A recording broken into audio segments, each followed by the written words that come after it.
There we go. Welcome, ladies and gentlemen, to the VRL Tier 1 Championship round 12 here, in the wonderful Paul Ricard circuit. I'm joined in the commentary box by Ollie. Hello. Yeah, so let's get into this session. Obviously, I know how excited you all are to hear my voice again after a week off, but yeah. Hey, jump on board with Simon. Yeah, that's it's just casually get his crate and I need to get to the line. yes, with 16 minutes left. Oh man, he has a creative interpretation of track limits, as the great Jeff once said. We do love a bit of Jeff. Doesn't get better than Jeff. And ladies and gentlemen, some stuff you can expect to see in the upcoming race. We might see some tire failures or tire punctures. We might see some. Oh, there's a spin for Simon. Yeah, it's Simon. And as I was saying, we might expect some tire failures or tire punctures in the 27 lap race, as we've seen previously. Most notably, we've seen the Williams of Nigel Mansell. The Williams of Nigel Mansell in 1985 crashed due to a tyre failure at over 200 miles an hour. Not ideal. Not ideal, especially in those days. No, yeah, that's a one-way ticket to seeing God, isn't it? That is that's impressive. Did he survive? I mean, well, yeah, obviously yeah, he did. He's What kind of question is that? Yeah, shut up, mate. I'm just, I'm so tired. Did he survive? I mean, yes, one driver obviously. who didn't survive, Elio De Angelis. Unfortunately, he died in 1986 during testing here at the Circuit Paul Ricard in his Brabham BT55. Problem he had wasn't a tyre failure, it was actually a rear wing failure. His rear wing just completely broke off. Oh. Not, yeah, that's another situation which isn't ideal. Yeah. Tends to mean that you have very little downforce, as that is... Sam Zabadami, he stopped on track. Let's go on board with his teammate Aidan Brown, see what's happened. He's out of the session. Oh, he's just got onto that curb, you can see it, and he's just spun out there. What, onto the Mistral? Yeah, onto Mistral, yeah. And he's just gone. Damn, weird place to go. Very weird place. Veraria Curves. Where's that? That's the 1 second. Let me just get my track map up. You know, we love ourselves. And oh, Armin Schleimer has retired from the session. I don't think he's out on track. He has a qualifying ban. Oh yes, of course. Yeah. My chair is extremely creaky today. 1:30.8. For Simon Sarah. That's indeed. Not exactly a fast lap. But I mean, he is a second faster than Alexander Karstoff. I'd expect these guys to be getting into the 29s around here. Yeah. Without much issue, which I expect we will see, as a 30.7 goes up there from Aidan Brown in the Alfa Romeo. We're seeing increasingly fast lap times here. Ah, the Veraria Curves. That's the Veraria Curves. That's the first chicane. That's where his rearing came off. Here we go. Axel Kolstrom now on his first flying lap. The man who could possibly become this season's champion of the world. There we go. 29s already. 29.8 from Jack Brassington. His teammate Axel Kolstrom has the possibility to seal the championship here in France on a sunny afternoon. Will he be able to do it? We'll have to wait and see. But it all depends on one man, Oran Shelvish. If he finishes P5 or below, and Axel Kolstrom dominates and wins this race, he'll become champion. If not, we'll have to wait until Singapore next week to see if Lawrence or Axel might become champion. some more facts, Ollie. Indeed. Did you know that Paul Ricard, the Circuit Paul Ricard hosted the French Grand Prix on 14 occasions between 1971 and 1990 before being switched with Magny-Cours up until 2008 when the Circuit Paul Ricard was back on the calendar. Indeed. As Tolga leaves the session, by the way, Axel Kolstrom invalidated his first flying lap of the session. Quite anticlimactic, to be fair. So he's slowed down and is now going again, is Axel Kolstrom. Let's have a look here. So, Jargon, that is Tristan Kuipers in the Red Bull, has gone second fastest with a 30.2. And we haven't had any other times in. Theodore Stonewood coming to the line on the mediums. What time's it going to be for him? Wait. Looks... I still don't understand why he's on mediums. If this is Q1.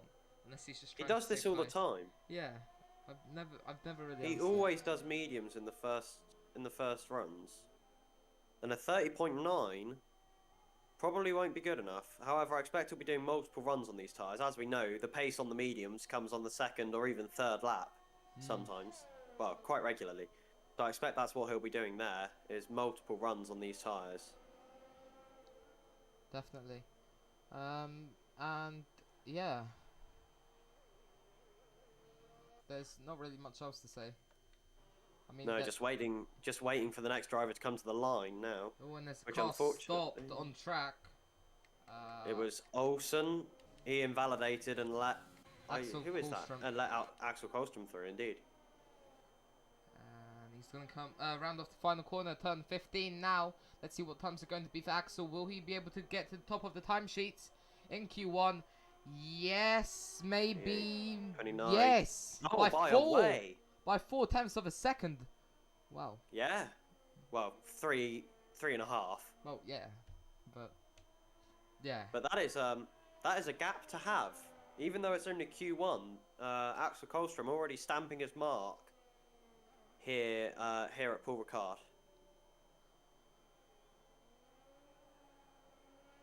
Indeed.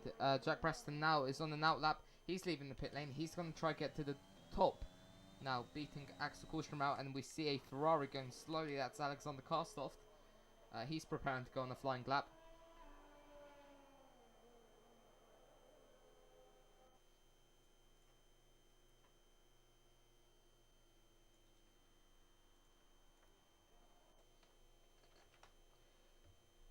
Just for all those people who like numbers, the race distance here that these drivers are going to be doing is 154.845 kilometers. That's precise. Yeah, 27 laps exactly. Unless my maths is wrong, which it might be. Let me just check. No, that would be about half race distance. Oh. Hold on. What have I done here?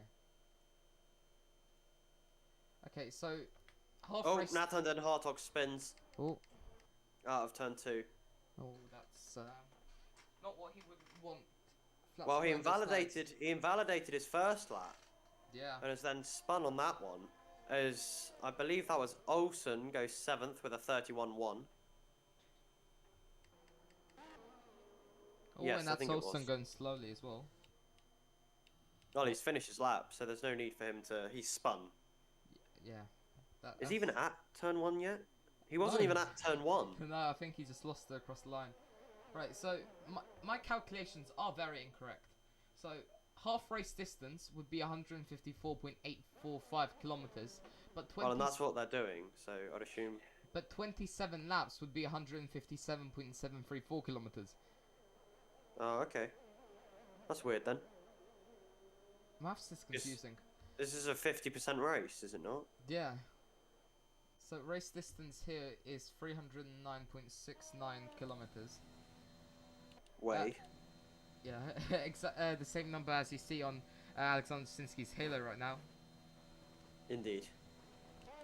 As he just goes straight on at the... Ooh, that's a bit of a shake. Whoa! He just lagged. Yeah. Yeah, this is extremely confusing. Anyways, yeah. But we may also, like I said, we may see some tyre failures. Oh my god, the lag. We may see some tyre failures, some tyre punctures. But most importantly, we could get a repeat of... Lawrence Shelvish. Oh, Lawrence Shelvish, first driver into the 28. Over 5 tenths faster than his championship rival, Axel Korstrom. Smashed that out of the park. We might not see Axel become champion this race after all. That is very, very fast from Lawrence. That's impressive. And as Lawrence Shelvis set that excellent lap time, I was going to say we might get a repeat of 2019 Q3 here, as everybody's trying to get our slipstream down that very important back straight, the Mistral straight, or however you pronounce it. I'm very bad at Mistral. Yes, I'm very bad at pronunciations, as you can tell. And we do have some very wide field spread. 2.8 seconds separate P1 and P11. Yeah, Alexander Karstoff improving though. Oh, as he gets a bit loose on the exit there. It's going to be a 1 minute 30.837 for Alexander Karstoff. That's an improvement of a second for him. As there's a Mercedes stopped on track. That's Eetu Koskinen. He spun, I believe. It's back running now. Yeah, I'd say so. Thankfully, he wasn't on a lap yet, but that will mean that he's got a little bit more wear on those tyres than he'd want to if he's gone for a spin. But at least he'll have some more tyre temperature, so you never know. If that is... I mean, it seems like a bad thing, but sometimes, in some cases, it could be classified as a good thing if you don't get too much wear, and if you have ABS on or something.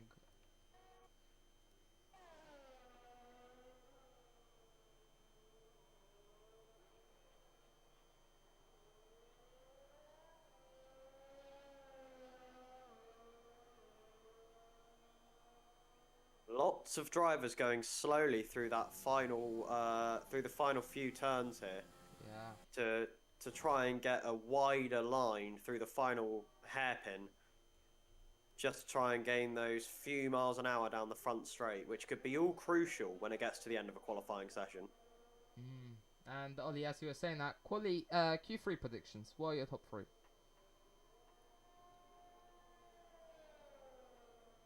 Lawrence, then Axel, then Jack. So I reckon it's going to end how it is at the moment in Q3. I reckon it'll be Lawrence, then Axel, then Jack. It's the quality order we've seen most over this 14-round season. That Obviously, was we're in round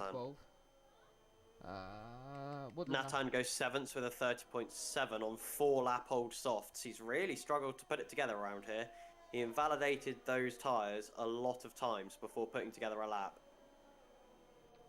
Yeah, it's Nathan's really lacking pace right now, but we're just waiting on Togan Alban, who is on the flying lap now. Wait, who was it who was driving very dangerously and accidentally went straight for a red light, get into VRL? Was it Tolga or Tristan? Was it Tolga? I think it was Tolga. I'm pretty sure it was. Unfortunately, that lap looks like it was invalid. It was only a 1:31.6, so not very quick from Tolga Alban. But yes, it was invalid, I believe, as he hasn't obviously gone on the board. As Axel Korstrom now retires from the session in P2. Yeah, he knows that he's through. Doesn't need to use the tyres. Yeah, and we've also got 3 minutes left of this session. So what's the point of going out again? So there's only going to be one driver that gets knocked out of this session. And so far, who's it looking? No, it's going to be 2, in fact. At the moment, it's the McLaren boys of Cameron Wynn and Tolga Alban in 16th and 19th respectively, who are going to be knocked out. this is the first lap that Cameron Wynn has done in this session. So it needs to be A good one. what? A mid 31? No, a low, probably like a high 30, mid 30 probably. I don't know. I'm just slowly lowering the number. He needs to put in a good lap time. Yeah. Is the essence of what I'm trying to say. He is going through sector 3 right now. 1 minute 15 right now, going through the final couple of corners. Turn 14 and 15 now. This final 90-degree right-hander, and it's the dash to the line, which is at the middle of the straight, but the end of the starting grid, which is very good time. Yeah, that is a very good time. 30.1 from yeah. Cameron Wynn. Not so much from Tolga Nalban, only a 31.0. It'll be interesting to see if Olsen and Stan can improve. Olsen is improving. Will it be by enough? Oh, that's Simon in the background. We can just see completely cutting the track. Olsen went a 10th up, but it was invalid. That would have put Tolga Nalban down into that P16 slot. Now he's really pushing to get the line before the 1 minute countdown ends. We've only got, 2, 3, 4, 5, 6, 7, 8 drivers on track right now. Everybody else feels that they've done pretty good lap times now. Alexander Sinski dashing to the line. He's going to cut as much corners as he can without impeding anybody, hopefully. As he now goes through this flat-out right-hander. One of the fastest corners on the calendar, actually, I believe. Yeah, that and Eau Rouge. And maybe the S section in Suzuka. Sorry, the right-hander down into the S section. So first... Oh, and he spins! He might not make it! I can't see how much time's left because of the yellow flag blocking the timer. I think it's about 30 seconds left. Oh, and he's run out of fuel! Oh, so he's not going to get another lap in. No. So that means that Tolga Nalban will be clean and through as Stan only goes 16. Simon Serra and Stan are the only drivers left on track doing a lap. No, Stan's retired from the session. So we've only got Simon now to watch. He doesn't even need to do a lap. Yeah, he's clean. He's down He's by clear. he's down by half a tenth anyway, so I don't think he is pushing. Yeah, no, he's not. He's up into 8th gear way early there. He's not bothered. He knows that he doesn't need to. Actually, I think that's Simon's driving style. He short shifts a lot. Well, he's retired from the session anyway, so that is everyone, I believe. Yeah, so this is our Q1 final order. Yes, that's the one I was looking for. Lawrence Shelvish, fastest by 0.502 seconds, so just over 5/10 of a second. Axel Korstrom P2 in the Haas, 129.490 for him. Alexis Covero P3 in the Alpine, 129.799. Then we've got the two Red Bulls, Jack Preston and Tristan Kuipers. Who's that leaving the pits? That's Olsen. Oh yeah, he joined late. Someone's so his time is glitched. Someone's gonna have to tell him. Is he in a voice call in Discord? Let me just quickly check. Because if he is, I'll hop in and... Oh no, I can't see them. He is not. Right, it's time to start adding him in general. Oh, and he hit the wall anyway, so... Nope, he's trying to hit the wall, not pressing the retire button. Anyways, let's carry on with the order. Jack Braston and Tristan Kuipers, the two Red Bulls, P5 and P6, 130.0 and 130.1 respectfully for them. P7, Tom Gitzberts, the Dutchman in the Williams. Then we've got Ludwig Beresford, Nathan Hartog, Itu Koskinen, Aidan Brown, Theodore Stonewood, Simon Serra, Alexander Karstoft. Then we've got Tolga Nalban, who rounds off the drivers who make it into Q2. Then Stan Gretzky, Alexander Sinski, Sam Zabadami, and Armin Schleimer are out in Q1. Obviously, Sam Zabadami had that nasty crash entering the Mistral straight, and Armin Schleimer had a qualifying ban. I can never pronounce Mistral, so if you're French, don't attack me, please. Thank you.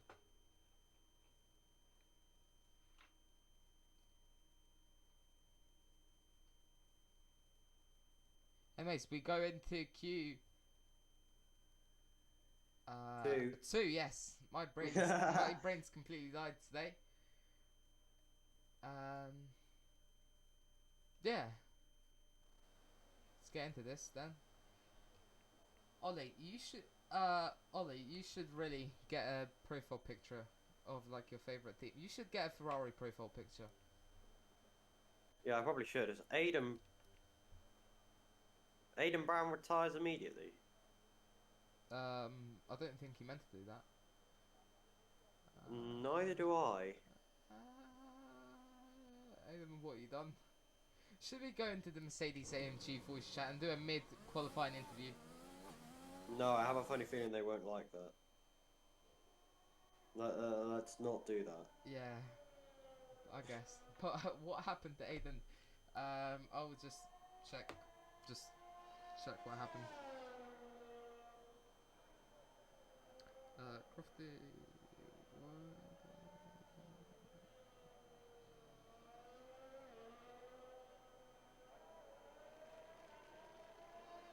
So, first man out on track, as per usual, is Tom Gitchberts in the Williams Racing F1 car.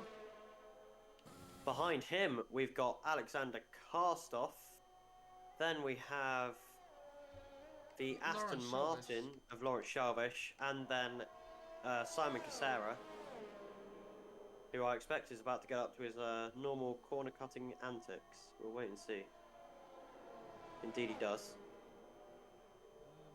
And if this was the F1 2022 game, then obviously the Aston Martin would be no Aston Martin. It will be the Aston Martin Aramco Cognizant Formula 1 team racing TM BWT. Yes, gotta love that. Very long name. Ridiculously long name. Yeah. It's the esports team that I feel sorry for because their name's even longer. What is their esports team? Well, name? I'd assume it's Aston Martin Aramco Cognizant Esports Formula 1 team. Oh man. Or Formula 1 team esports team or something stupid like that. Yeah. I mean, yeah. Anyways, Aiden Brown did retire straight from the session because he wants to start low down, which is an interesting choice. He wants to hit the alternate strategy. Yes, but the ultimate strategy only works if you're in the top 10. So, or P11 actually, but now he's going to be starting P15. So, that didn't really work out for him, did it? Or, I don't, maybe it did. I honestly don't know about strategies, even though I was the chief strategy engineer for VRL Endurance. Anyways, yes.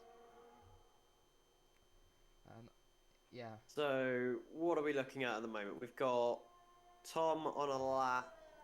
He's got the fastest sector too. He's really pushing. You can just see him working the tyres. I need to put all of my things on. We can just see the glowing brake discs there from Tom Gitchbert's Williams. There, you just see it. Small lockup there. Yeah, small lockup. You could just about see it as he turned into as he goes through the corner. Anyways, now it's a dash to the line. DRS Open 1:31.320 for Tom, which is an okay lap time, but obviously actually it's a medium, so that is an excellent lap time to be fair.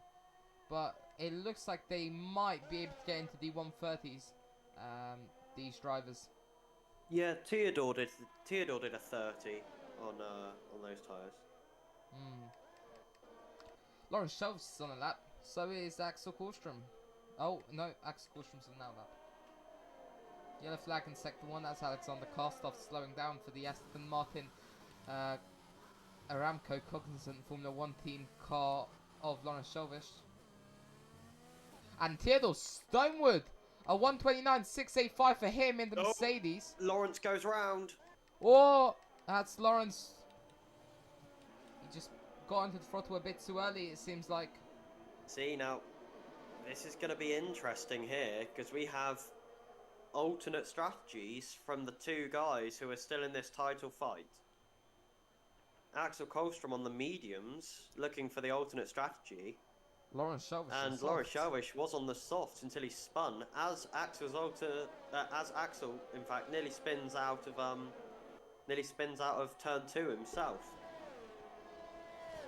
Yeah, and this is exactly what I was talking about. Back in 2019 in real life Formula 1 in Q3, we just had a bunch of cars. You just had like what, bunch of cars everywhere. You had groups, sorry, like 6 cars in a group, where this Aston Martin is, and like what, 4 cars going through the chicane at the same time.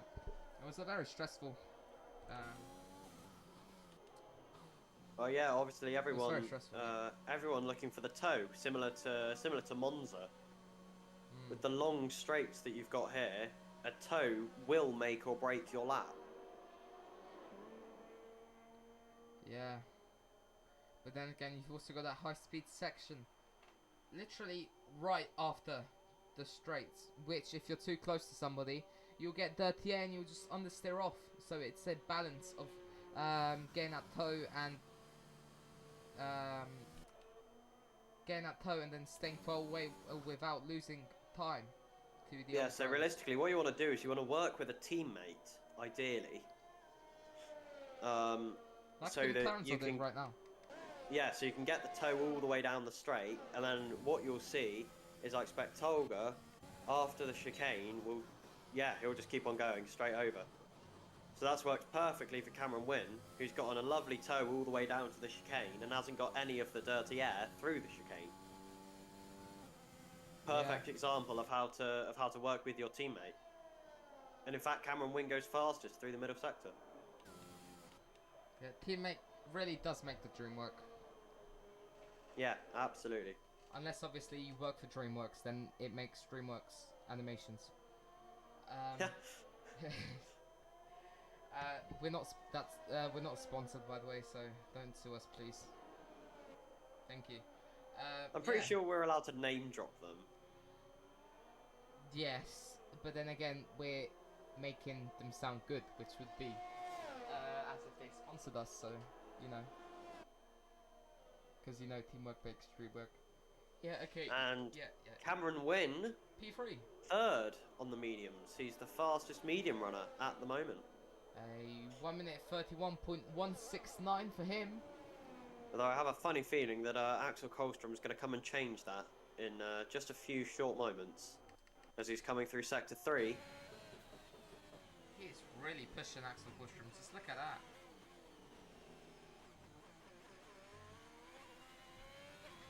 This could well be P2.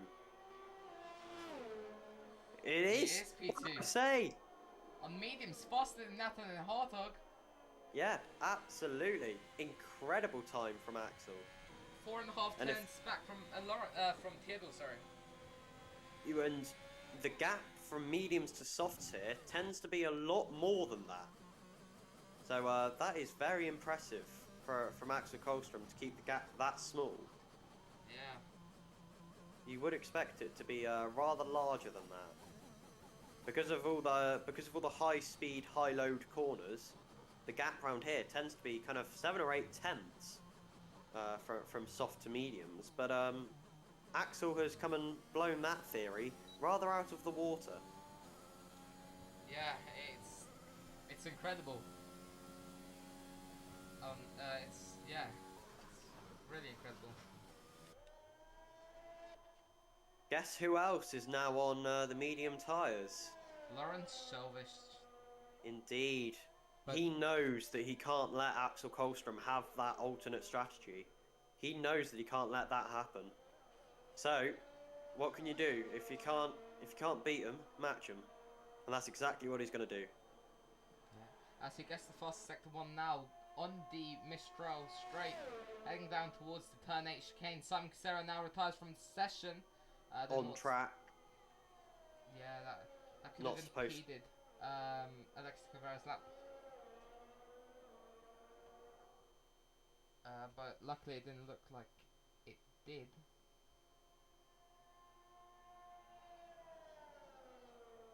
Anyways, Lawrence Shelvish now going through the final Sorry, no. What am I saying? Actually, yeah. Final parts of the lap. It's all going to be about where he can go relative to Axel Kolstrom. He didn't. That's get what's the going to fastest, matter here. He didn't get the fast sector 2, I believe. He's going to be slower, I think. Not by much. But from comparing the times through the final hairpin, he is going to be a little bit slower by my count. No, he's not. No, he's faster. He is faster. He gets the fastest final sector 3. Oh, as he goes straight on. Nope. There he is. And that has, yeah. And come race, that could be important. Having the pace hand, having the upper hand on pace could be very important for Laurent Shelvish on those medium tyres. Yeah, 2.5 tenths ahead of Laurent Shelvish, I believe. No, exactly two. No. Yeah, 2.5. Oh, you're talking about Theodore, right? Okay. No. Well, who are you talking about? Laurent Shelvish faster than Axel Kolstrom by 2.5 tenths. There we go. Yes. And Theodore Stonewood faster than Laurent Shelvish by exactly 2 tenths. Indeed. And what are my days words? Cameraman is really not doing his job today, as the car just goes straight past him and then he pans about 20 minutes later. In the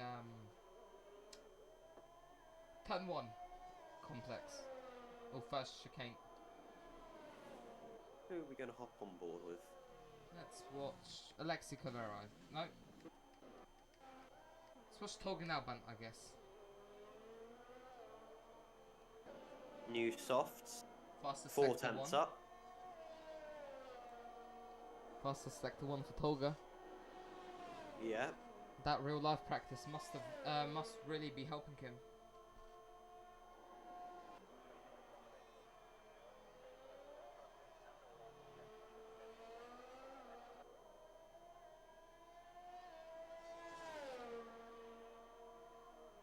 Eight tenths up, fastest sector 2. He may go faster than Theodore here if he doesn't lose all that time. He'd need to find pretty much 2 seconds to go faster than Theodore. He'd need to find 1.9 seconds to go faster. I mean, maybe he will. You never know. I guess there's a small possibility that it could happen. And it's 26 as he goes through the middle of the straight, and he goes P6. 1:30.4. Still a lot of time found, just over a second. But I doubt it will be as much as he wanted to find. Yeah, but now at least we see a true comparison between the tyres. Togen Alban, the gap between tyres is 1 second. As we completely missed Cameron Wynn going 3rd on soft tyres. Laurent Shelvish retiring from the session. He knows that he's got enough pace in the bag to not have to run again. Axel Kolstrom, interestingly, on an outlap, although I think that his time will be good enough to stay in. I mean, he is within 6 tenths of P9, so I see why he would be worried. Cameron Wynn smartly staying behind Axel Kolstrom to get that slipstream. Oh, just... And again, 2019 Q3. Perfect example here. Or Q2 was it? I can't remember exactly. We're only in Q2.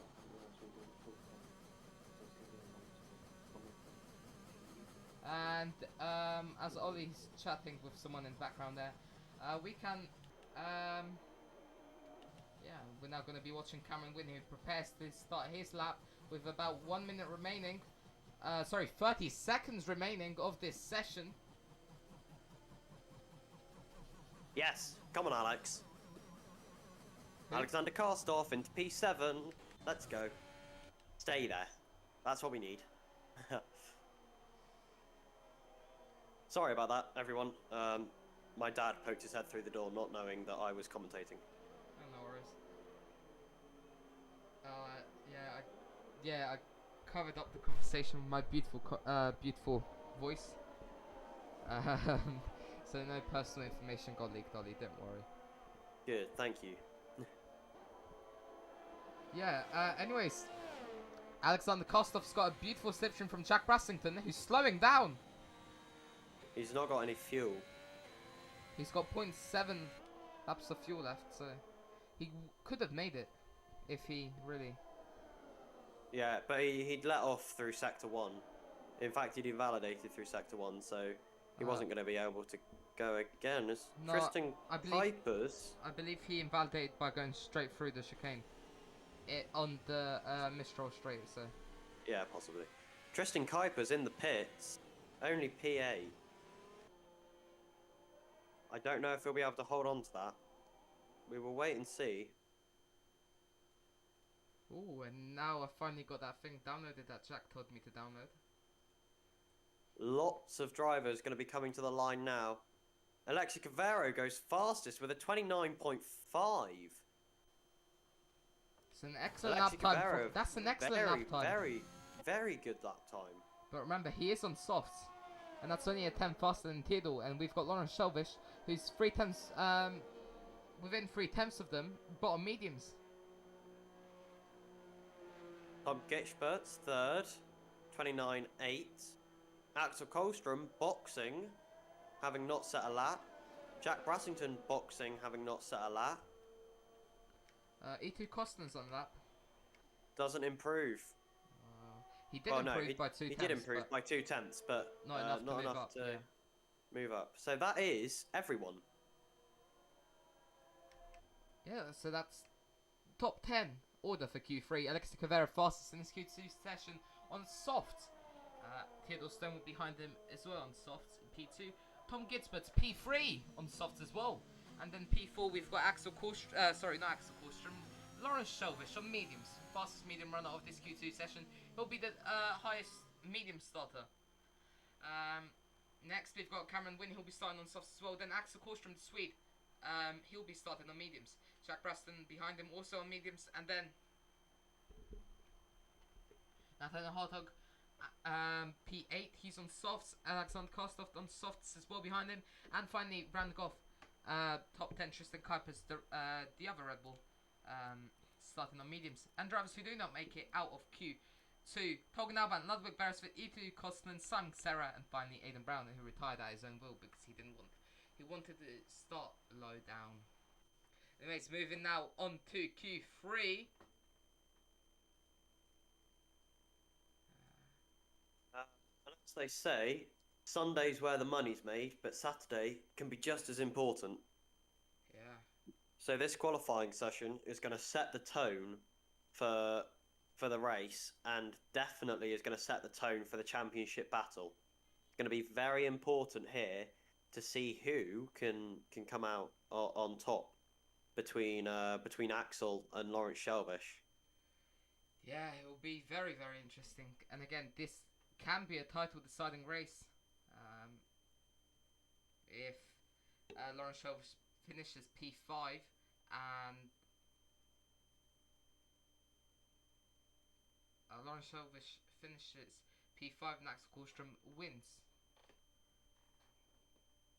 So. Yeah, and obviously it changes dependent on where they are, but we will be keeping you updated on the.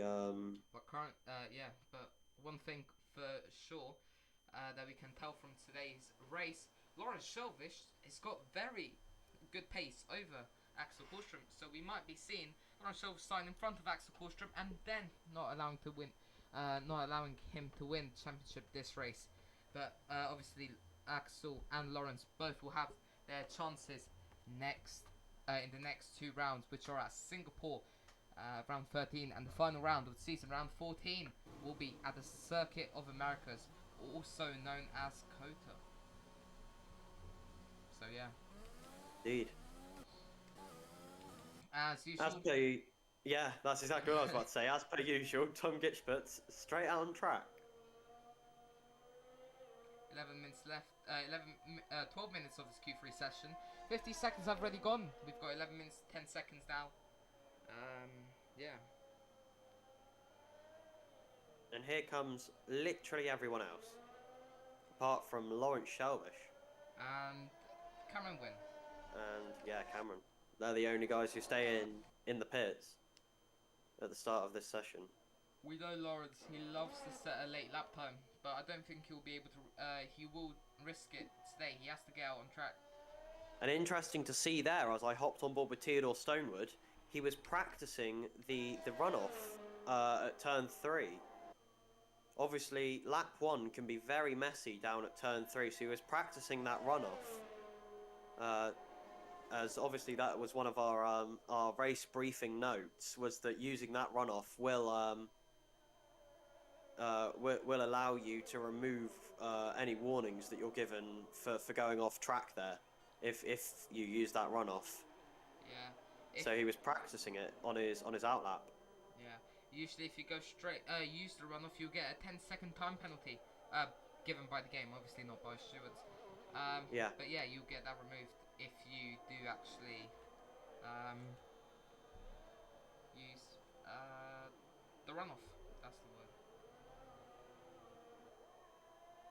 And one thing I just noticed down in the hairpin, the final hairpin, why are there tire marks, like cutting completely cutting that corner? You can just see tire marks just to the right of the bollard. So it's either somebody just completely decided to go straight, or they were driving a truck, literally. Or it's just Codemasters. Yeah, all Codemasters. Probably just Codemasters, I'm not gonna lie. No driver would be. Oh, here we see Alexander Kostov practicing the runoff. Or not. No, I'm assuming he invalidated early on and is now trying to let everyone behind him go. So he can get which will be a long old wait. Huh? So he can get a slipstream. He's already lost. Yeah, like a whole sector's worth of time. Yeah, but for next lap. Yeah. Yeah, possibly. Theodore Stonewood We'll fastest sector 2. Alexander Szynski's back in the lobby after being kicked for having the buggy game.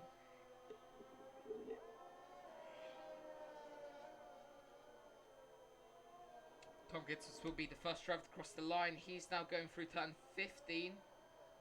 Now as the yellow flag, that's Alexander Kostov going straight on at the chicane. The rest now open for Tom Gitzels. What time's going to be for him? It's going to be a 1:29.991 for him. Will Theodore Stonewood be able to go faster? Yes, he will. 1:29.541 for Theodore. Next car across the line, Nathan Hartog. What time's going to be for him? It's going to be a 1:30.3. He's really struggling. Alexi Covero. Alexi Covero, next car across the line. The man from Finland. Yes, that's the right one. Finland. It's going to cross the line now. P2 1:29.585 for him. That's a good lap for Alexi. Tristan Kuipers, P3 1:29.599 for him. Then we've got Axel Korstrom now starting his first line lap. Lawrence Shelvish still in the pit lane. He actually, as I say that, he's just started a flying lap. Axel Korstrom is now starting a lap. Next driver to cross the line will be the McLaren of Cameron Wynn. What time is going to be for him? The Brit or Welshman, sorry. And interestingly enough, Jack Brassington is behind Lawrence Shelvish on track. Whether he was looking to get a tow, it's not going to work. But whether he was looking to get a tow off of Lawrence Shelvish, which would be an interesting strategy. Yeah, but Lawrence Shelvish is behind Axel Korstrom, and we know obviously Lawrence Shelvish has shown more pace than Axel Korstrom, as Lawrence Shelvish just takes the fast sector 2 away from Axel Korstrom. So you might see some strategic plays of Lawrence Shelvish staying behind Axel Korstrom to just get that slipstream and then overtake him at a spot where Axel won't be able to re-overtake. If that made sense. I don't think it did, but you know what. Yeah, I put it together. Next car to cross the line will be Lawrence Shelvish, actually. As Time's Axel going to be Kohlstrom for him. boxes. Time's going to be for Lawrence Shelvish. It's going to be a... I just went off... 28.6. That's almost a second faster than Theodore Stonewood, who's in P2. Next car to cross the line will be nobody. No one. Yeah, everybody's boxing. Alexi Guevara isn't on a lap. Lawrence Shelvish is on an in lap. And a lot of drivers, well, 3 drivers, boxing before they finish their laps. Oh, yeah. Alexander Karstoff, Axel Kohlstrom and Jack Brassington all boxing before they finish their laps. Oh. Nathan Den Hartog now coming back out again, I believe. Yeah. I don't think anybody else is coming out. Oh, actually, yes, a Red Bull's coming out. That's Jack Braston, who's going out of the pit lane. Sorry, not Jack Braston, Tristan Pipers. Tristan, yeah. Oh, Jack Braston's also leaving his pit lane. You can see in the pit box, pit pro again, ready. Yeah, Axel Kohlstrom's also out. Jack Brassington's out. Axel Kohlstrom is on his way out as well, as is Cameron Wynn. And also Ferrari, Alexander Karstoff. Yeah, everyone's heading out now, and it's because the sky is getting darker. Yeah, we might see some rain, and if rain does fall in Axel Kohlstrom's, on Axel Kohlstrom's lap, we might see some championship drama going on. And Ollie, yeah, and hello. The points. Yes. If Axel, what position does Axel Kohlstrom need to be for Lawrence Shelvish to win the championship? Oh, Jack Preston just goes straight on. Well, Lawrence won't be able to win the championship here. Are you asking me to do the maths for the whole of the rest of the season? No, just at what points will it be on if Axel Kohlstrom is in the bottom 10 and Lawrence Shelvish wins with fastest lap? So it would be 26 points, so that would be 78. He would be 10 points behind Axel Kohlstrom if he won with fastest lap and Axel Kohlstrom didn't score. So there would be a gap of 10 points between Axel Kohlstrom and Lawrence Shelvish in that situation.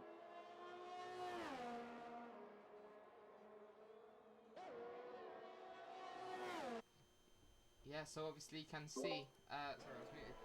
Yeah, so obviously you can see that this championship battle is going to go down to the wire, especially, yeah.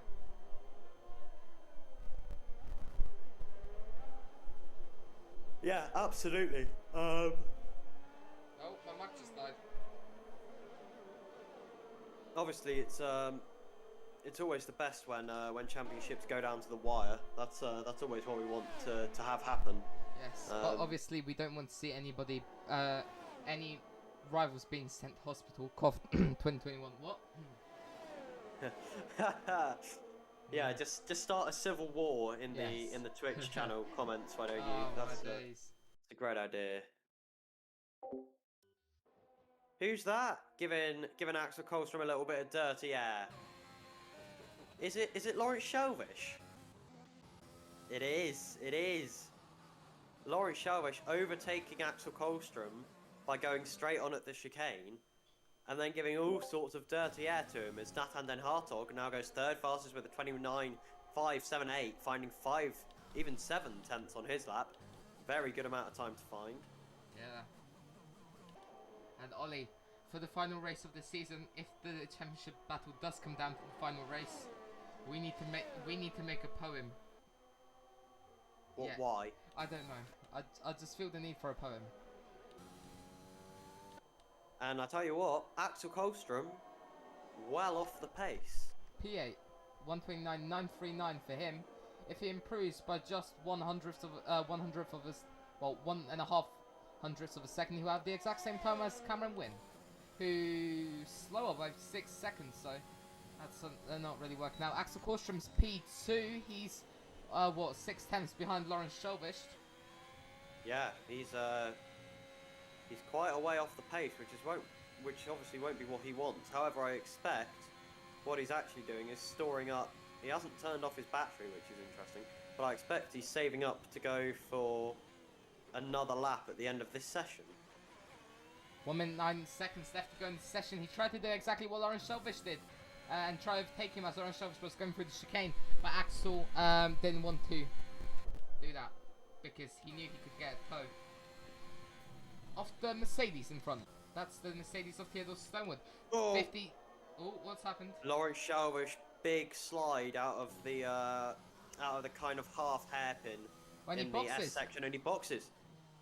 So he's going to have to cross everything in the hope that Axel Kolstrom doesn't get to him. Although Axel Kolstrom being shuffled down the order. He's down in P4. Yeah, Tristan Kuipers going second, Alexi Cavero going third. Jack Brassington won't be long before he comes to the line. Let's see what kind of time he can do. We've got 20 seconds left to go in this session. Axel Kolstrom must be really has to push this lap if he wants to get that pole position. Oh! And he's invalidated. Who? Axel Kolstrom. He invalidated this at the next lap.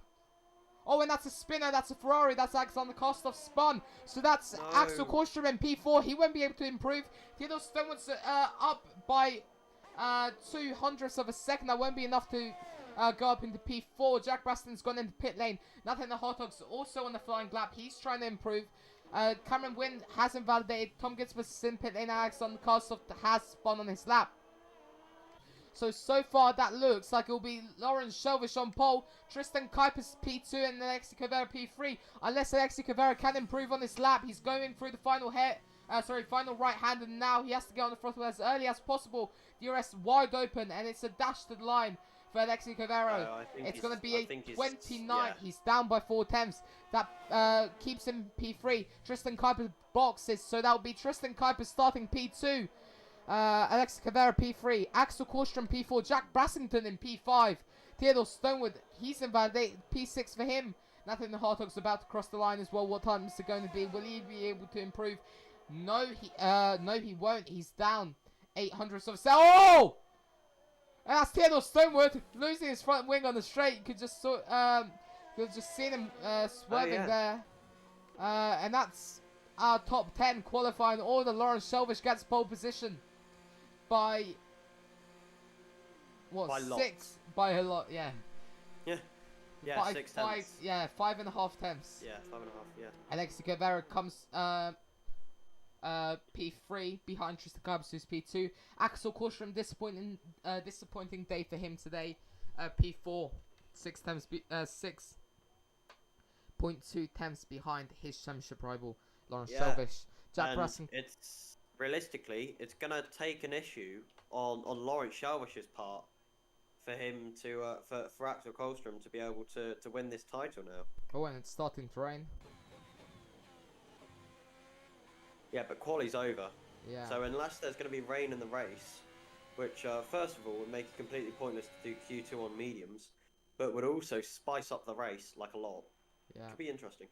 And here we go, Lawrence Shelvish fastest, then Tristan Kuipers, Alex Cavero, Axel Kolstrom, the man from IKEA, Jack Brassington, Theodore Stonewood, Nathan Hartog, Cameron Wynn, Tom Gitzbert, and finally Alexander Kostov, the Italian driver driving for the Italian Scuderia Ferrari.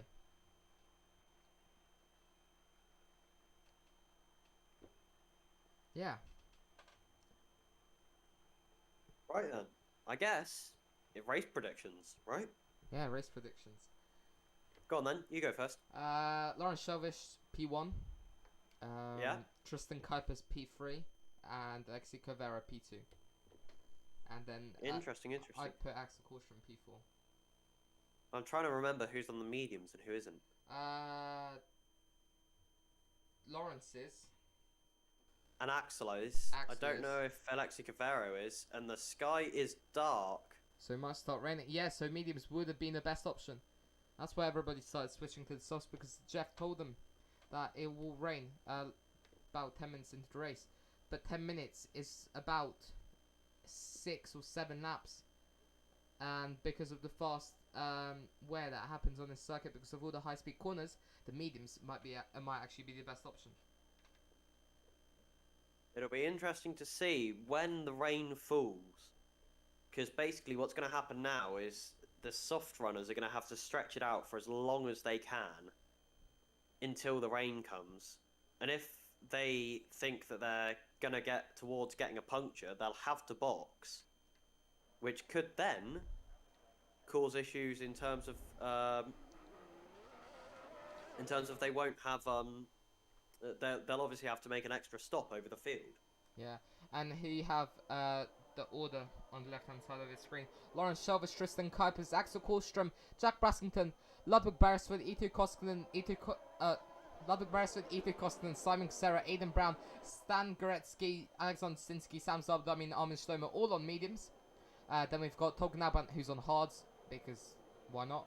And then we've got Alexi Cavero, Theodore Stonewood, Nathaniel Hartog, Cameron Wynn, Tom Gitsberts, and finally Alexander Karstov starting on the soft compound of tyres. Is Tolga going to try and run hard to soft on a one-stop? Maybe. You never know. Because as we look now, the sky has definitely brightened up. As it looks like Tom Gitchberts, as per usual, is having connection issues, or his game has crashed, one of the two. Yeah, I think his game has crashed. Let's check what Tom's saying. Nice, I'll have to wait until the game has started. Yeah, he's crashed. His game crashed. Yep, thought it might have done. Anyways, ladies and enjoy this sound of the V6. Hold on, let me get the full name of them.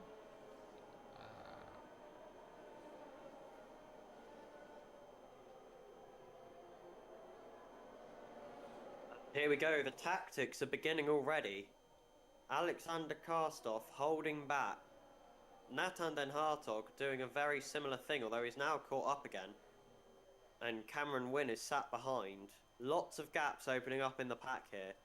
People trying to make sure that the guys in front have cold tyres so that they get a better start. Here we go. Enjoy this beautiful sound of the Mercedes-AMG F1 M12E Performance 1.6 litre V6 mid-engined hybrid electrically boosted single turbocharger plus e-boost electric motor connected to the crankshaft.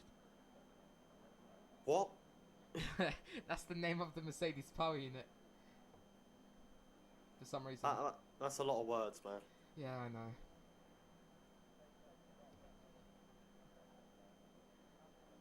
"19 drivers on the grid. Armin Schleimer lining up at the back due to that, obviously, qualifying ban.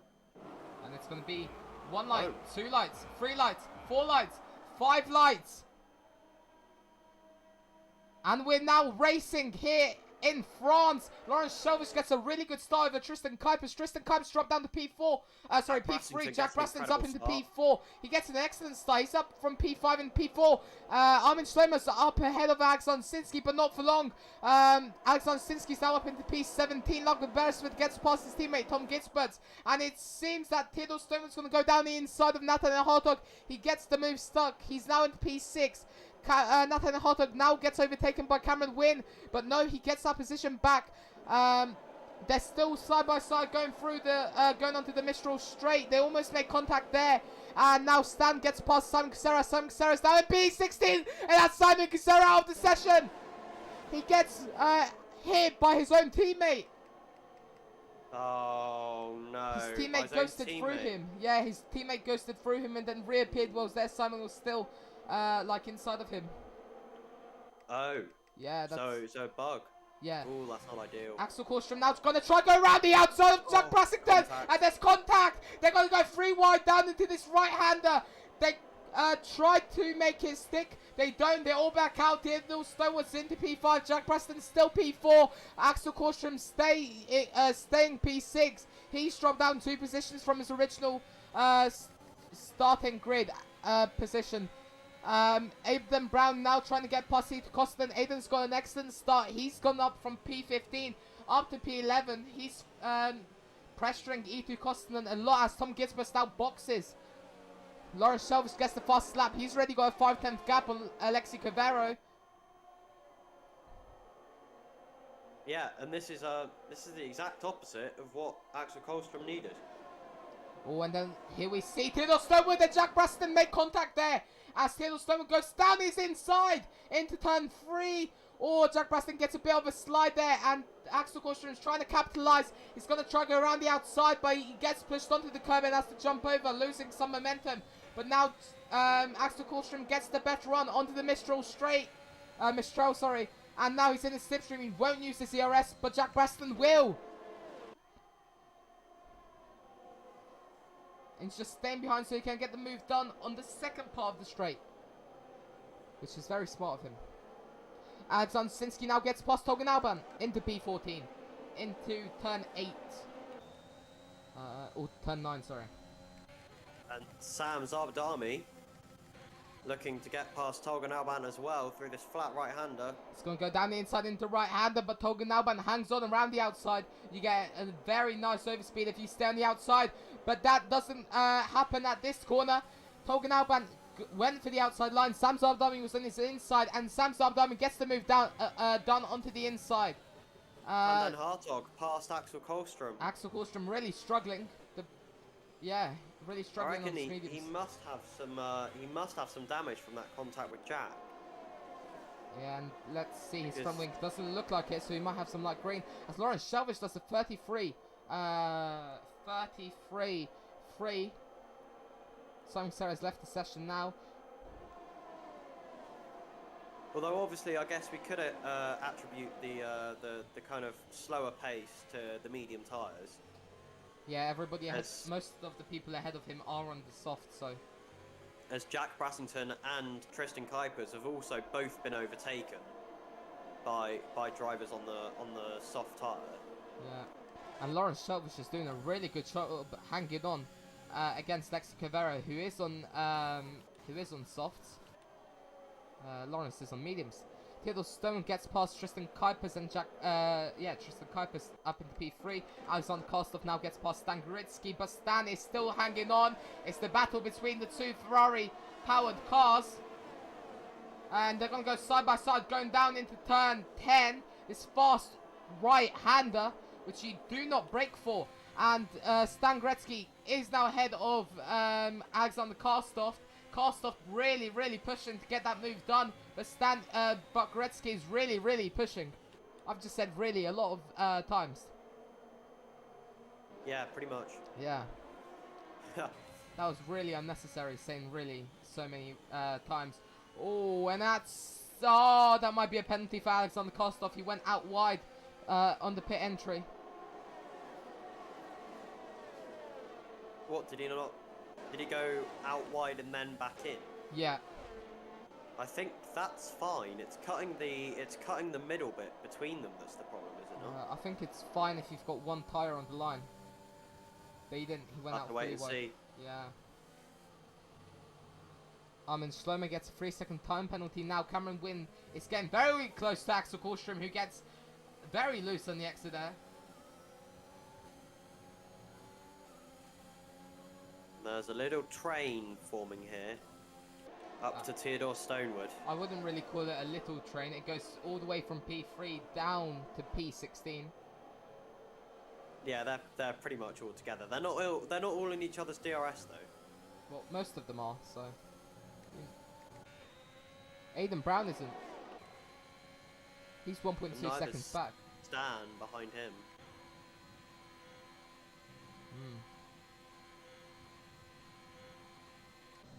Armin Schlomer's getting very close to Togan Alban now. You can just see Armin Schlomer's force feedback completely dying when he goes over the curbs. You can just see his wheels shaking.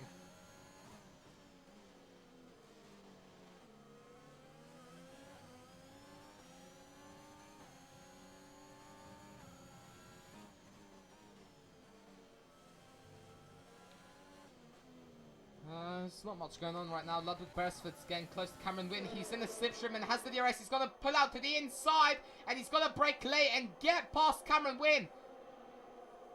But no, Cameron Wynn is still fighting back. Cameron's on the inside. They're going to still go side by side. But no, Ludwig Beresford gets the job done. But no, that's E2 Koskinen. What was that? That's E2 Koskinen just completely dive bombing that McLaren. Contact. Oh, and that's a spin round. for E2 Koskinen. Yellow flags. Oh my god. He completely goes into the path of the McLaren Togan. Now bad. He pushes Armin Schleimer onto... Oh, and he's spun again. Axel Kolstrom out of DRS of Nathan Den Hartog. Yeah, this isn't a good day for Axel. I think he P7. must have wing damage. I know we can't see it, but for him to be losing that much pace when everyone else is able to stick with the soft runners, I think there's got to be an issue there. Yeah. Or whether he's just saving the tyres a bit. If it starts raining, then that would work out. Armin Schleimer's still fighting Togan Alban. He's Togan Alban on the hard compound tyres. Armin Schleimer on the same age, medium compound. Yeah, should be a relatively easy pass. But the dirty air from Togan Alban. But the dirty air from Alban is really preventing Schleimer to do that pass. But now Schleimer's got a really good XC. He's going to go to the inside on the straight, get the job done before even the corner. And now Alexander Sinski goes down the inside of Stan Goretzky into turn 1. We just saw the action from on board Armin Schleimer who got past Togan Alban. But we also saw the move on Stan from that. Tristan Kuipers 3 attempts back now, 4 attempts almost back from Theodore Stonewood. Theodore Stonewood really weaving on that straight. FIA won't look lightly at that. And 2 cars get past Theodore Stonewood on the same straight. The 2 Red Bulls get past. Oh, and Jack Braston goes out a bit wide on the entry of the corner. Turns in quite late. And he's still side by side with Theodore Stonewood. Theodore's on soft, and Jack Braston's on those mediums. And yeah, Nathan also trying to get involved. I think Jack was just trying to prevent the dive bomb from Theodore up the inside in defence, which is why he went so wide on the entry to the chicane. Yeah. He didn't want to have Theodore make contact with his rear tyres and be forced into a spin, as obviously that would have pretty much ruined his race at this point.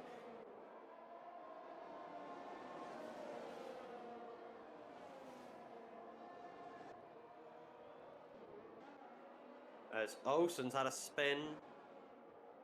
So Alexander Jasinski has gone round. Not ideal for him. Lost that position to Stan, to Armin Schleimer and to Togan Alban. Nathan and the Hot Dogs now trying to, was trying to get past Theodore Stonewood. He did get the move done. Into turn 1. Yeah. And Theodore Stonewood getting shuffled back down the pack after making early progress. Yeah, those soft compound tyres must be really dropping off now. 7 laps into this race. Yeah, I'd suggest they are, because if you look, Alexi Cavero has also dropped way back now from Lawrence Shalvish. The gap's now 2.8 seconds between the front two. Jack Braston's also getting very close to his teammate. Might try overtake him. Who knows? Might we see an Azerbaijan 2018 scenario? Maybe. Let's hope not. I think these guys have the common sense not to take each other out. You'd hope. I mean, you never know. One mistake is all it takes. Yeah, I guess so. We'll wait and see. As now we're waiting. No, what are we waiting for? What was I going to say? Oh yes, Alexi Cavero's gap is now 3.3 seconds, approaching 3.4 rapidly. Won't be long before the soft runners box. Theodore Stonewood. Theodore's in the pit lane. Alexi Cavero's also in the pit lane. Oh, no, sorry. Theodore's in the pit lane. If this was, if there wasn't a pit limit, in these games, then Theodore Stonewood might have gone straight up into P2. Because the pit lane is actually quicker than the track. That's exactly how Ayrton Senna set the fastest lap in the 1993, I believe it was, Donington. Oh, European Grand Prix was called back then. Yeah, Donington. He came into pit, missed his pit box, and obviously back in those days there wasn't a limit. As Tristan Kuipers goes past Alexi Cavero into the chicane there, and Jack Rasmussen is going to follow him through. Maybe we will wait and see. Indeed, he is going to try and go for the move up the inside. But yeah, Ayrton Senna missing his pit box, carrying on at full throttle and accidentally setting the fastest lap by I think it was about 1.5 seconds. It turned out to be faster. Yeah, I believe it wasn't his. He missed his pit box. That was a Ferrari who did that. I think his pit crew just weren't ready, if I remember correctly. Yeah.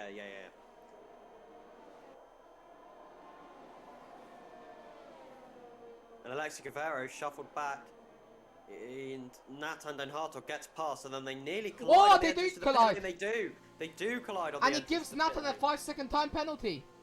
For speeding in the pits. Oh no. He'll be able to get that removed, I should expect. Yeah, he was on the speed Unless he limit. serves it now. Which, yeah, he will. Which he doesn't. No, he hasn't served it. He hasn't served it now.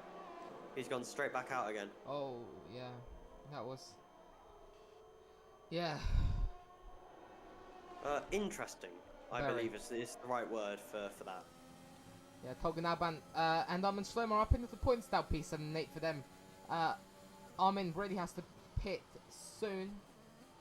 Well, when I mean soon, there's the yellow flag in sector 1. That's the Ferrari, that's Alexander Kostov.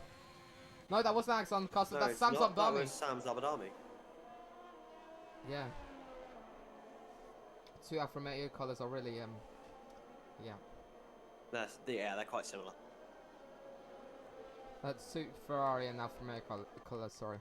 Oh, and then we see Armin Schlomo and Tolga Alban getting quite close. Aidan Brown's up in P5. He's gained 10 positions so far this race. He'll get driver of the day. He's gained a lot of time on Ludwig Beresford.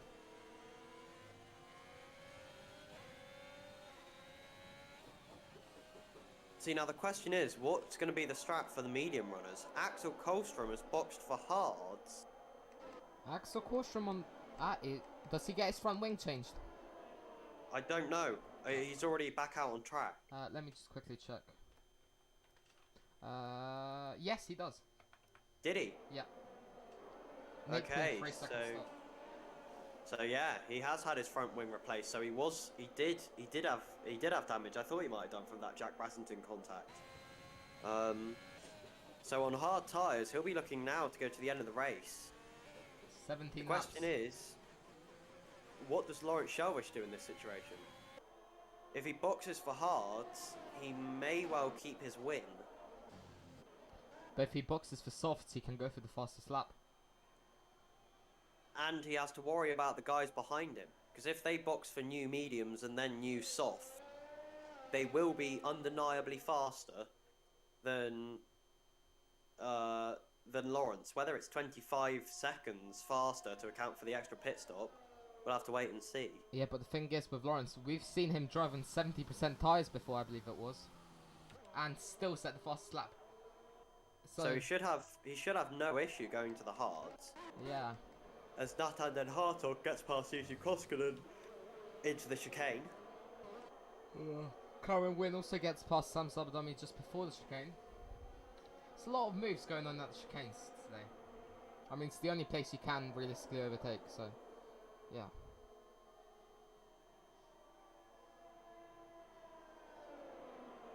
And one of the Red Bull boys, it's Tristan Kuipers, is in the pits. Let's see what tyres he's going on to. It's the is hards. hards. Yeah, I reckon that'll be the best strategy. Aidan Brown also boxes. The Alfa Romeo. Let's see where Axel Kolstrom comes out compared to those guys. He's going to be well behind Tristan Kuipers.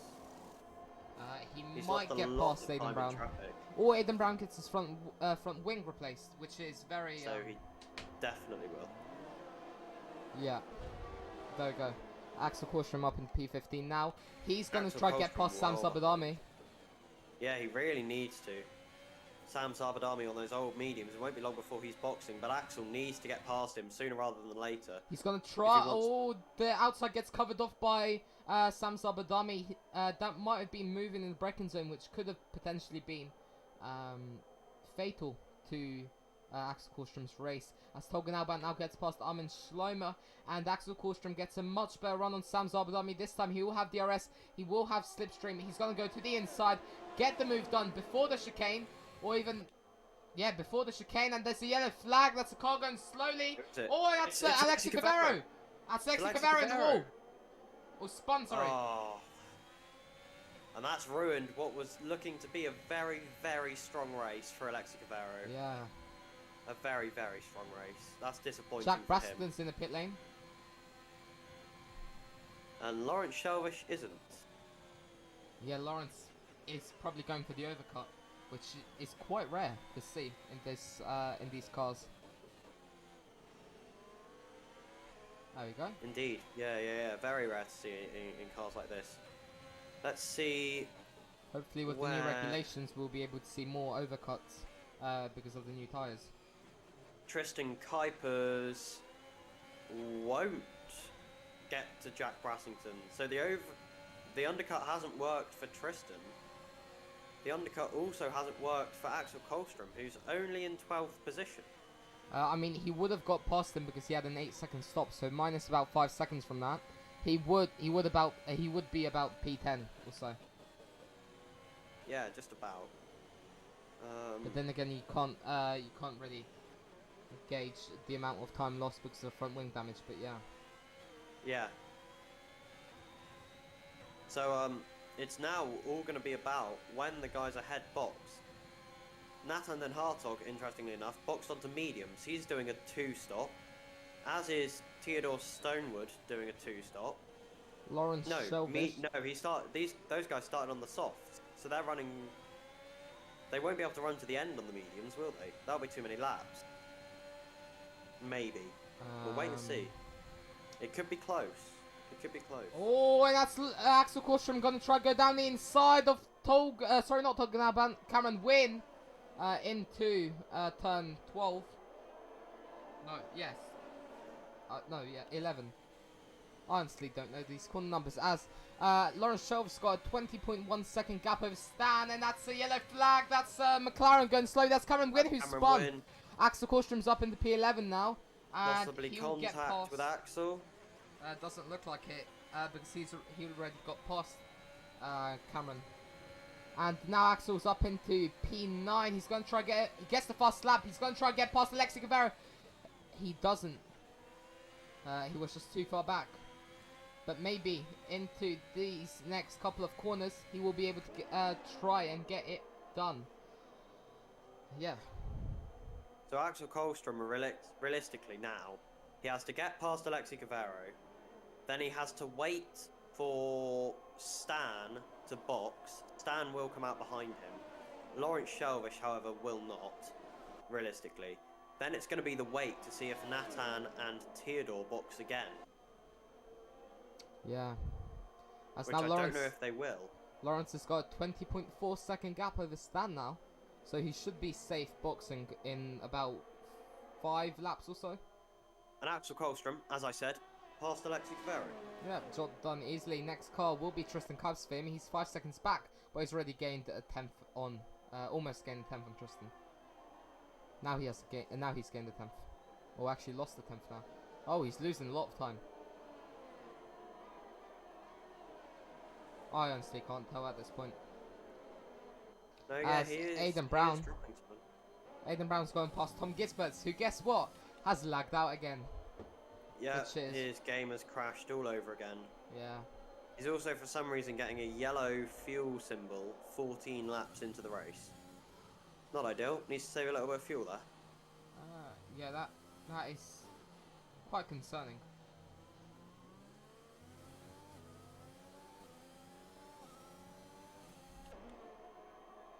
As Armin Schlemmer is now trying to get past Tom Gisberts, who's ghosted,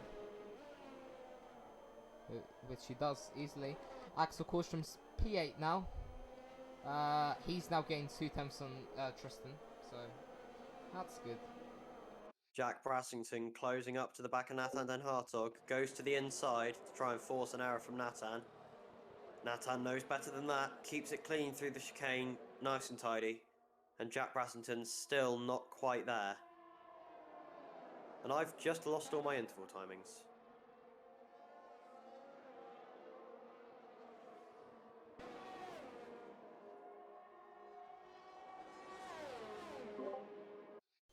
same here, but one thing I know for sure is Ludwig Beresford's just gone past Alexander Kostov into the chicane. Tolga Nalban very close to Stan and Theodore, in fact overtaking Stan boxes. Tolga Nalban. And Stan boxes indeed. So that's going to put Theodore up into P2, Tolga Nalban into P3. Stan will get passed by quite a few people in the field here. The gap between including Lawrence and P2 is now 22.3 seconds. Yeah, including Axel. Axel will get past Stan whilst he's in the pits to go up to P7. Ah, and I have forgotten, it would appear that Axel Kolstrom has a 3-second penalty for multiple warnings. Oh yeah, he got that at the beginning of the race, I believe. Oh, he's got 6 seconds. 6? Well, that's his race. That's his race ruined then. Yeah, absolutely. Oh. What does everyone else have? About 3 or 5. Yeah, 3, Or 5, 12. 6, 12. Alexander Kostov's got 12. Kof Yeah, Oli. I know. Yeah, 3, 3 and I 9. can see. Thanks, David. No worries. Just, you know, Friendly rub inter-team salt in an bat- open wound, why don't you? Actually, salt doesn't actually cause much pain. A more effective. Actually, wait, no, that'll get us banned on Twitch community guidelines. Anyways, I shouldn't Yeah, say. let's not. Yeah, it's salt. Yeah, let's go with salt. Definitely not a certain type of chemical. That Oh, can be. I know. Yeah, I That know can what be you're made talking to about. use the mustard gas. Anyways, yeah. Yeah, I know what you're talking Yeah, about. yeah. It's actually much more painful. Anyways, let's go away from that conversation now. Jack Braston's gaining on Nathan Hartog. Alexander He's Kostov's gaining got on another. Tolga Nalban. Alexander Kostov, another 3-second time penalty. That brings his total up to 15 seconds. Yep. Yeah. Uh-huh. So Natan closing on Tolga and Jack closing on Natan. Gonna see some overtakes here before much longer. And the question is now, when does I mean, Tolga has to stay out for another few laps before he boxes, right? Yeah. Unless he's going for mediums, at which point he'd want to box, what, this lap or next? Yeah. He might even be going for softs, though. Jack Brassington goes past him as well. Lawrence Shelvish might be boxing this lap and take those 9-lap old softs till the end. Because look, he's got a 22-second gap on Theodore, which is decreasing by the second. So he might box this lap or even next lap, as there's a car in the pit lane. That's Alexi Cavera. Sorry, no, He not Alexi isn't Cavera. boxing. That's Simon. It was That's Tom. Tom. Oh, it was going very slowly. So he has to box soon. Maybe next Yeah. lap. Although if he's going for softs to the end, he won't want to box until lap, what, 20 or so, probably. And I've just lost all my intervals again. Yeah, same. Aiden Brown's now got a 3-second time penalty. We'll just guesstimate. We'll just guess Yeah. how far people are from each other. Guesstimate. I like that word. Tolga Nalban Oh, and just that's about Axel within a Korstrom. second. Axel Korstrom and Alexi Cavera getting very close. Well, were into the hairpin, but now they're not. That's 6 Robert tenths is Beresford the and gap. Alex on the cast off. Oh yeah, intervals are back. Oh, and up at the front of the field, Nathan Hartog and Jack Braston again, very close.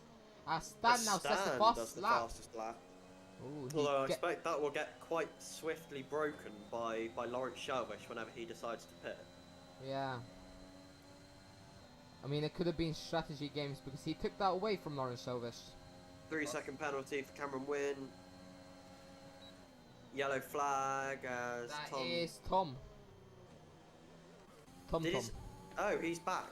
So he came back in mid-corner and I think immediately spun because he was supposed to be under AI control and then came back in halfway through the corner. Yes. Jack, yeah. That's on the cost of Alexander another Kostov 3 seconds. getting more Lawrence Shelvish penalties. pits! Yeah. Yeah. Theodore should get past, Natan should get past, and if Natan Jack gets won't. past, Jack will get past. Jack, it looks... It'll be very close. They've Yeah. got the DRS. Jack has DRS. actually, it looks like he might actually because the pit lane's quite short here. See, the pit limiter ends right here. So, No, pit limiter ends down here. Yeah, right here. There we go. Oh, it's going to be close. Oh. Oh! Oh. Nathan keeps Jack behind and lets Lawrence Shelves go into P2. So he can now chase down Theodore Stonewood. Just look at the gap now. Alexander Kostov now boxes for some kind of tyre. I don't know which one. Jack Braston really racing Nathan Hartog hard. But obviously the team games are the most important games. Yeah, And for some Nathan reason, and Hartog. For some reason he boxes again for mediums, does Alexander Kostov. I mean, he does have 9 laps. As Jack Braston's in the slipstream of Nathan and Hartog. He's going to go to the outside, but Nathan covers that off, so he's going to go down the inside. To the inside. They almost touched there. It's very close. These two drivers have great experience in VRL, both starting season 1, I believe. Oh, yeah. Here we go. Oh, and now Jack's going to try to go go around the outside into turn 10. They're still side by side. Jack Braston gets a wonderful move around the outside there. But does he keep the move? Does he keep the position? Sorry. No, he doesn't. As yes, he Nathan, does. yes, he does now. As Nathan tried to get past. Tried to get past as Jack Braston's now. Jack Braston's only goal now is chasing down Lawrence Shelvish, who's chasing down Theodore Stonewood. Who's trying to not bottle one of his first, not bottle his first win in VRL Tier 1. As Theodore is weaving along the straight, Lawrence Shelvis is going to try and go to the outside line. He lifts a bit to save some fuel and also to not hit Theodore, but he's trying to get that switchback done.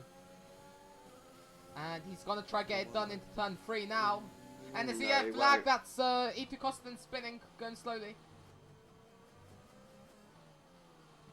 Maybe he's just slowing down so he can get the move done before the DRS straights. So Theodore doesn't get any DRS on him. Which would be really smart. As Here we go. Oh, he gets the move done now. He's going to go to the inside. Job done easily for Lawrence Selvage. The strategy has really played out excellently for him. Yeah, the overcut of wonders, and it's worked brilliantly.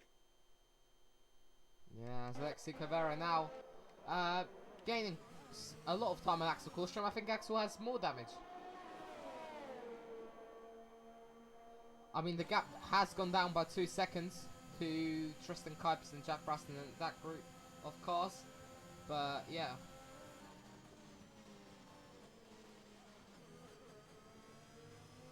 So, as it stands, the gap between Lawrence Shelvish and Axel Kohlstrom would be, in the standings... What, so he'd get 6 points for 7th? 25, 18, 15, 12, 10, 8... No, wait, I messed that up. Yeah, 6. Yeah, 6. Because it's then 6, 4, 2, 1. Yeah. From 7th. Yeah. Right, yeah. So he'd be at 194. Lawrence Shelvish, well, he'll get the fastest lap if he hasn't already got it. With very little issue. He has the first lap by almost a second. Yeah, right, yeah, easily. I'm not surprised. So he'll get 26 points, which, as I said, will take him up to 178. So it's going to be, 18 points between them with 2 rounds to go, if it finishes how it does. But it won't, because Tolga Nalbant still has to box. Yeah. So it will be... Alexander Kostov, another penalty. Yep.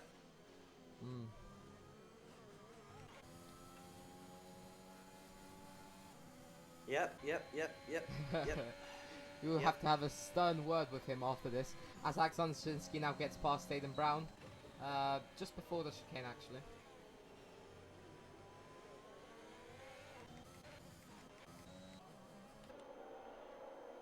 And now we're watching Nathan and Hartog. Oh, actually, no, we're not. We're watching E2 Kostin and Alexander. Oh! That's Alexander Kostov spinning! He got spun out by E2 Kostin, I believe. That's Tolga Nalbant.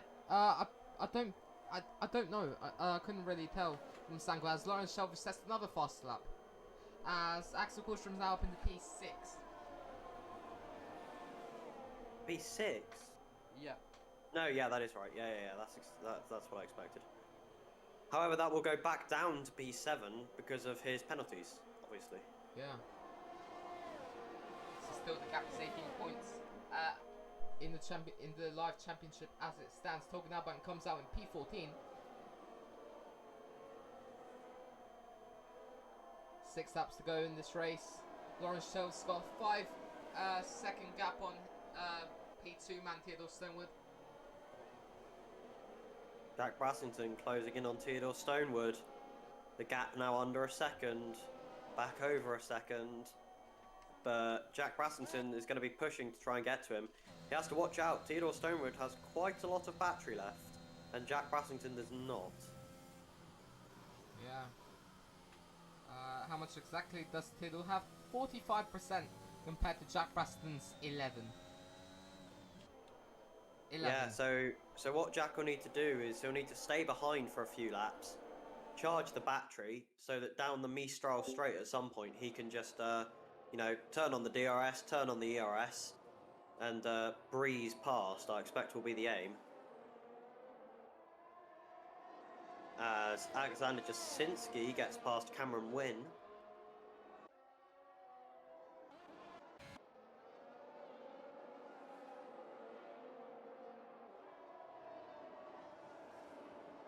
So, as we were hoping, the title battle will drag on for another week unless Lawrence Shelbish properly messes it up. Which it doesn't look like he will. We've got 5 laps left to go in this race. Gap is 6.9 seconds. Nice. 6.969. It was there for a second. Oh, 7 seconds now. 6.969. It was 6.969. I saw it.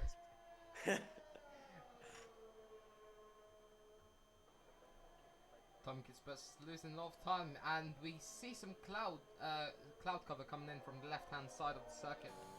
Yeah, there is some cloud cover coming in now. I doubt it'll be enough for it to rain in the laps remaining in this race as Tolga Nalbank gets past Armin Schleimer. As Ludwig Beresford's also challenging Stan Goretzky for that P8. It's getting very, very close now. Ludwig Beresford's got more ERS than Stan, but he's not using it. He gets pushed out to the outside, and they almost touch. They do touch, actually. Aidan Brown, as that happens, Aidan Brown gets a 3-second penalty. And Stan still defending with all his might against the Williams of Ludwig Beresford. Yeah, but his soft tyres are going to be going off relatively hard at this point for Stan, which is why Ludwig has the overspeed on those 10-lap-old hards. It is getting a little bit darker now.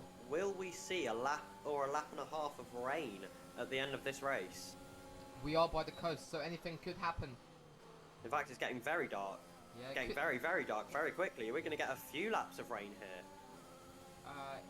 If it gets even darker, then we might even see some extreme wet conditions, full wet conditions. As Jack Braston now takes Theodore Stonewood into P2 before the straight. Jack Braston had the overspeed on those. On the hards. On those hards, yes. Younger hards as well. Yeah, absolutely. And Jack Brassington looking like he's going to be on to secure a relatively easy P2, actually. He's not had to fight particularly hard through this race. Oh, and Ludwig Beresford and Stan are going very close. Now, there may have been contact. Stan gets pushed out wide in turn 9. That was very close there, and I believe I just saw some rain dropping. If I wasn't mistaken. I think I'm seeing 1 or 2 drops as well. We're going to have to wait and see, but if it does start to rain, it's going to put this race on its head. Will drivers try and risk it and stay out if it does start to rain, or will Tolkien Alban and Aidan Brown are getting very close, and there might be some contact. They're going side by side through the final oh my days, my phone just fell. The final sector 3, they were side by side through most of it. Aidan Brown's now down into P13. Tolkien Alban takes that position, and the 2 McLarens are in front of the Alfa Romeo. But now Aidan Brown's got the Alpine of Armin Schleimer on his gearbox.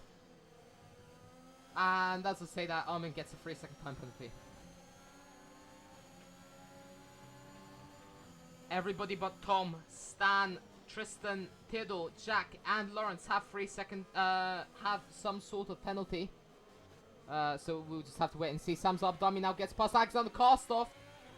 And there may have been some track limits there for Alexander Karstoff. Yeah, unfortunately, I'm not really focusing on the racing right now. I'm focusing on the weather. I'm sticking on board a few cars to try and see if there is going to be any rain here at Paul Ricard. As I'm saying that, Tolga Nalbant's gotten past his teammate of Cameron Wynn and is now going to be hunting down a single point in the championship off of Alexander Jasinski. So a single point can make a difference. Yes, a single point does have a personality as well.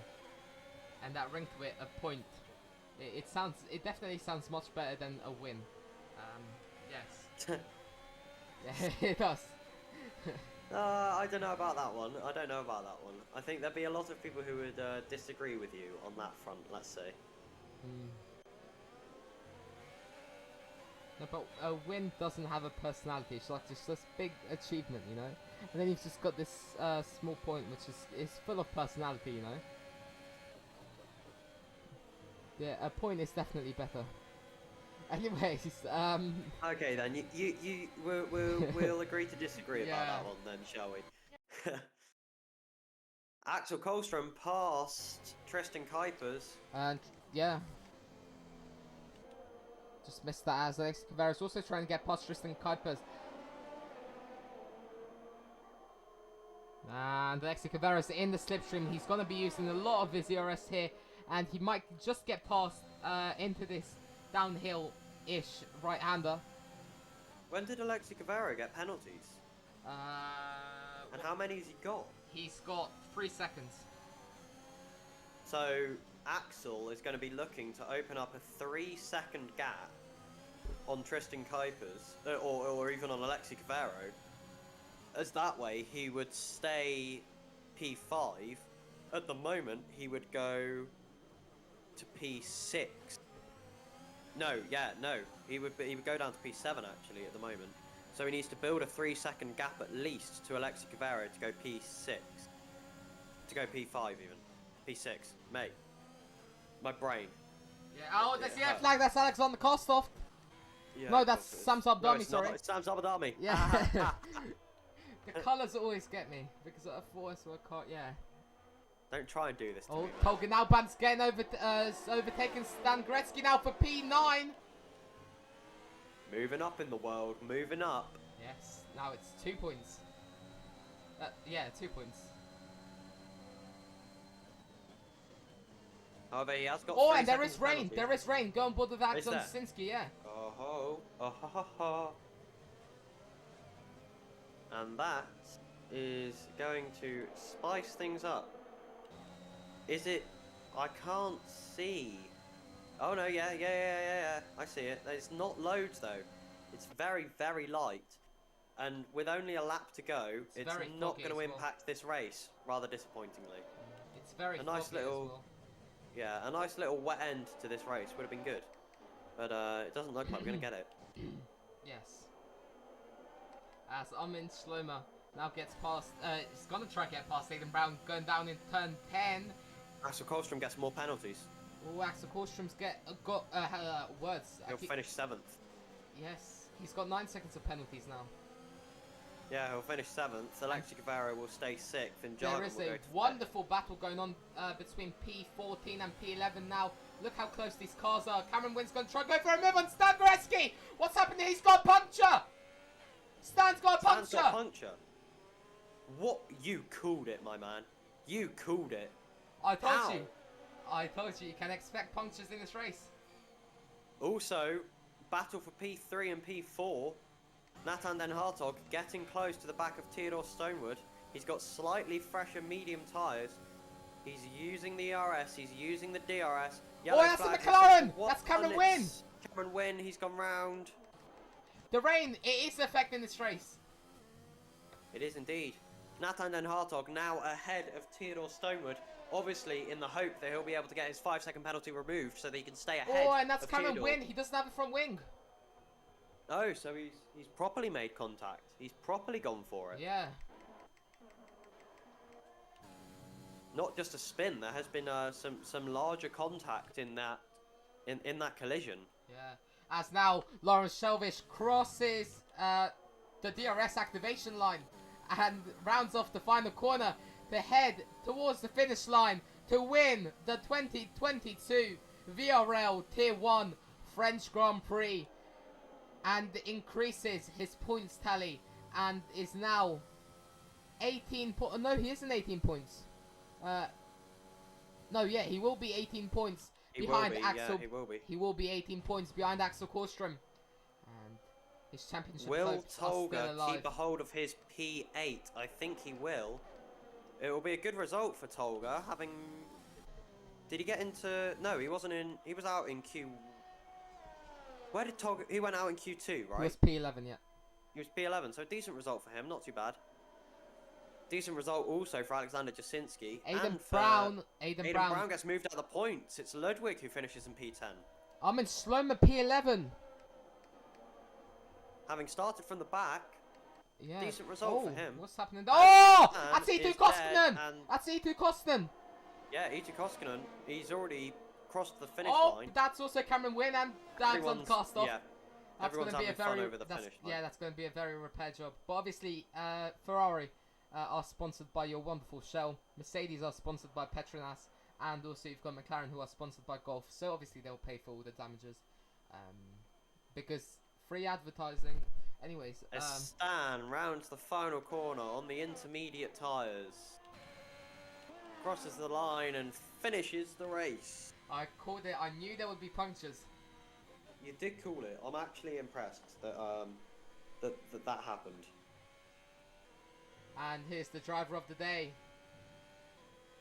Alexander Sinski, the AlphaTauri, the number 69 car. And here's our podium. It's a 2-3 for Red Bull. Jack Preston is the higher finishing Red Bull of the two in P2, and then Tristan Kuipers in P3.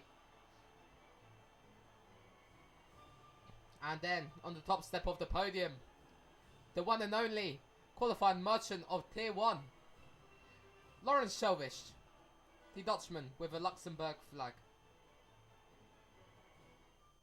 I honestly don't know if he knows that's a Luxembourgish flag, but we'll see. Anyways, he's one of only 3 cars to not have penalties. Sorry, one of only 5 cars to not have penalties this race. Those are Lawrence Shelvish, Jack Braston, Tristan Kuipers, Stan Gretzky, and Tom Gitzberg, who didn't get any penalties. Anyways, here are our final. Here is the final finishing order. Well, final game finishing order. If you want to see the full finishing order, please head to the Discord. And anyways, here we see Lawrence Shelvish, Jack Braston, Tristan Kuipers, Theodore Stone, Nathan Hartog, Axel Korstrom, Togen Alban, Alexander Sinski, Ludwig Beres for the Armin Schlomer, Aidan Brown, Cameron Wynn, E2 Koskinen, and Mr. Rest. Yeah. Okay, anyways, ladies and gentlemen, if you want to see the full finishing order, that will be on the VRL Discord. So if you want to see that, please join. It will be in the description of the stream. And yeah, thank you, ladies and gentlemen, for watching, and have a wonderful rest of your day.